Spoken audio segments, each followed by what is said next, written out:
اللہ کے وہ 3 پیغمبر جنہوں نے ایک بستی میں آ کر حق کا پیغام دیا اور لوگوں نے نہ صرف ان کی مخالفت کی بلکہ ان کو قتل کرنے پہ آمادہ ہو گئے۔ حبیب النجار اسی بستی کا رہنے والا شخص تھا۔ وہ اپنے گھر سے دوڑتا ہوا آیا اور لوگوں کو کہا کہ ان پیغمبروں کو قتل نہ کرو بلکہ ان کی اتباع کرو۔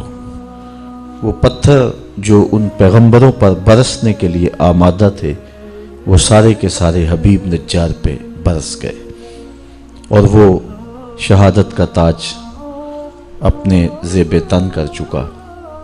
بعد میں ان پیغمبروں کو بھی ان لوگوں نے شہید کر دیا۔ جب پیغمبروں کو اور حبیب النجار کو صاحب یاسین کو انہوں نے شہید کر دیا تو پھر اللہ تعالی جل شانہ کا عذاب اس قوم کی طرف متوجہ ہوا۔ قرآن مجید کا انداز دیکھیے، ارشاد فرمایا وما انزلنا علی قومہ من بعدہ من جند من السماء وما كنا منزلین، اور ہم نے اس کے بعد اس قوم پر آسمان سے کوئی لشکر نہیں اتارا اور نہ ہمیں وہاں کوئی لشکر اتارنا تھا۔ ان کانت الا صیحۃ واحدہ، وہ تو بس ایک ہی چیخ تھی۔ فاذا ہم خامدون، جبھی وہ بجھ کر رہ گئے۔ اس قوم کو عذاب دینے کے لیے فرشتوں کی کوئی جماعت بھیجنے کی اللہ کو ضرورت نہیں ہے، اور اللہ کہتا ہے نہ ہم بھیجنے والے ہیں، بلکہ حضرت جبریل امین آئے اور شہر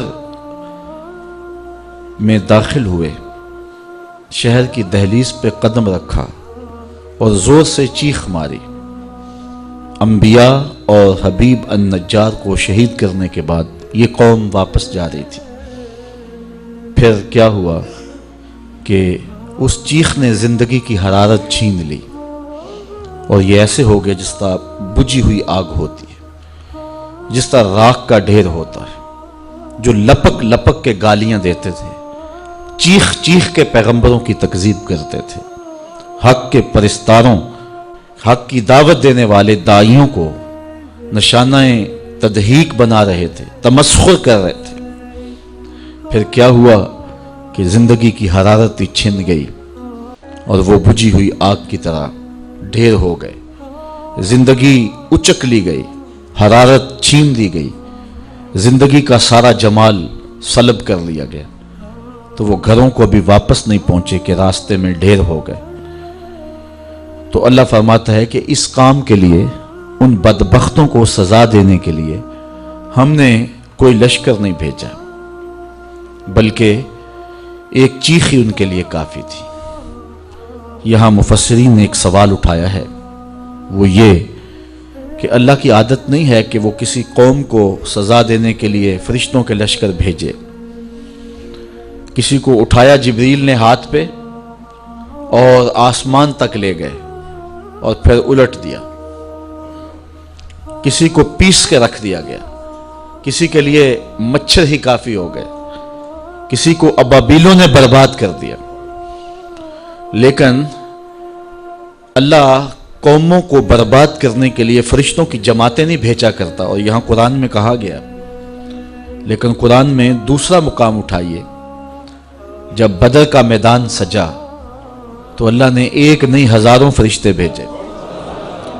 احزاب کی جنگ لگی تو فرشتے آئے اور کافروں کے خیموں کی رسیاں کاٹتے رہے۔ تو مفسرین یہاں سوال اٹھایا کہ رب کی عادت نہیں ہے کہ وہ فرشتوں کی جماعتوں کو بھیجے کافروں کو قتل کرنے کے لیے، کافروں کو عذاب دینے کے لیے، لیکن بدر میں کیا ہوا، غزوہ احزاب میں کیا ہوا، وہاں جماعتیں کیوں آئیں؟ تو کہا کہ وہ جو جماعتیں آئی تھی وہ محبوب کے پروٹوکول کے لیے آئی تھی، وہ محبوب کی تکریم کے لیے آئی تھی، محبوب کے اعزاز کے لیے آئی تھی۔ فرشتہ تو ایک ہی کافی ہوتا تھا، دنیا کو بتانا یہ تھا کائنات گھومتی ہے محمد کی زلفوں کے گرد، کائنات حضور کے گرد طواف کرتی ہے، اور یہ سارا نظام مصطفیٰ کے لیے ہے۔ اس لیے اللہ تعالیٰ نے خاص طور پہ وہاں فرشتوں کی جماعتیں بھیج کر کے محبوب کو اعزاز دیا، محبوب کو تکریم دی۔